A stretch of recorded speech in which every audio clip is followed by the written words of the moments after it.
Isang mapagpalang araw po sa ating lahat. Ako po si Janara Bianca Tiagila. Ito po ang aking day 34 devotion para sa ating 365 daily devotion. At ang topic po natin yan ay baptism in the Holy Spirit.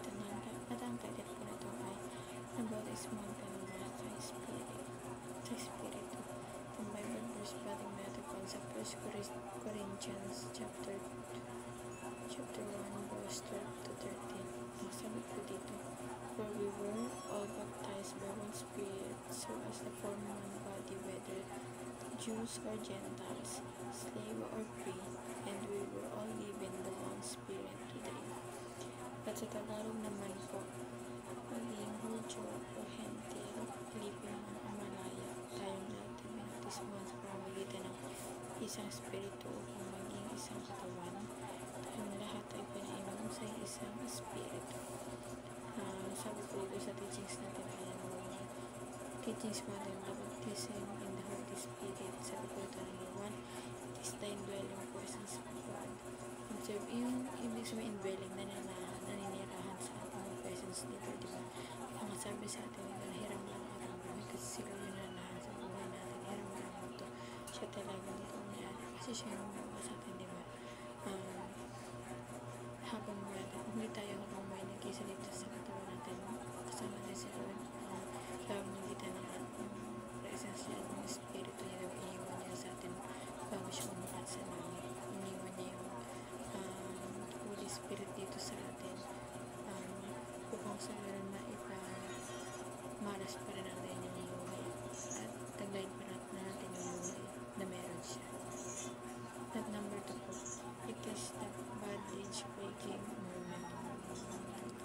Ito po yung bondage breaking movement. Parang yung kasalanan natin dito, parang yung kadena ng kasalanan, puputol siya ng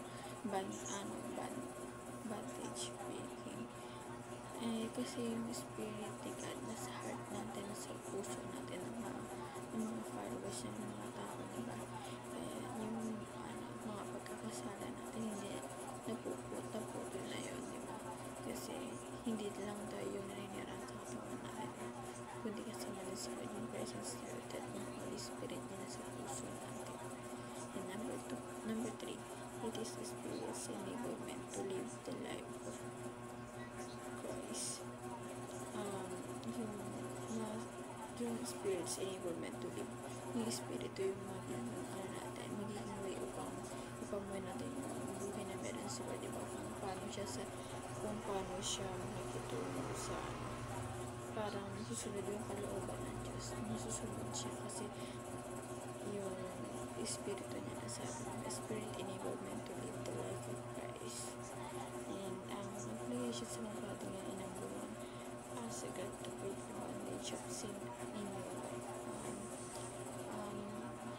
Natin sila mag-ask tayo sa kanya na tumulong tayo upang yung mga pagkakamali na ginagawa natin ay maputol na sa amin at hindi na natin magawa ulit, di ba?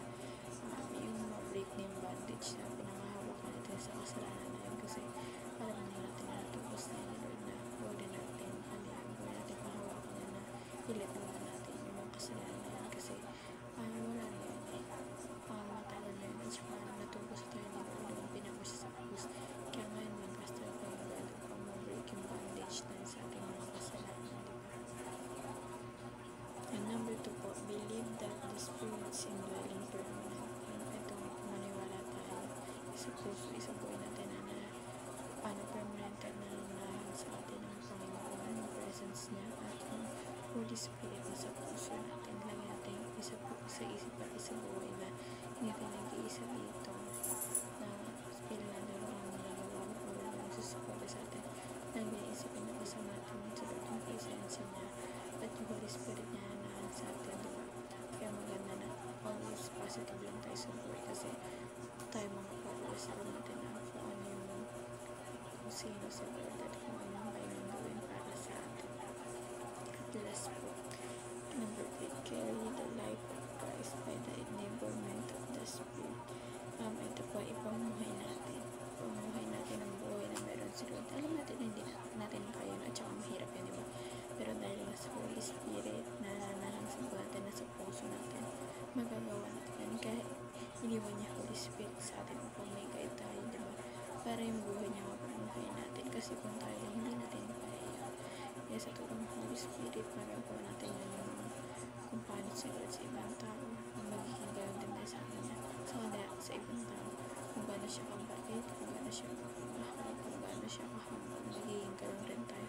Dahil nasa isip, nasa puso natin yung Holy Spirit. Dahil naanahan dito, dahil permanent man. Hindi mawala kahit sino hindi kaya tanggalin mo sa buhay natin. Dahil sinasabi na dito na permanent na yun. Kung dwelling permanent na siya, nandito na siya sa atin. Parang nakaano talaga siya, nakabaot na siya sa buhay natin.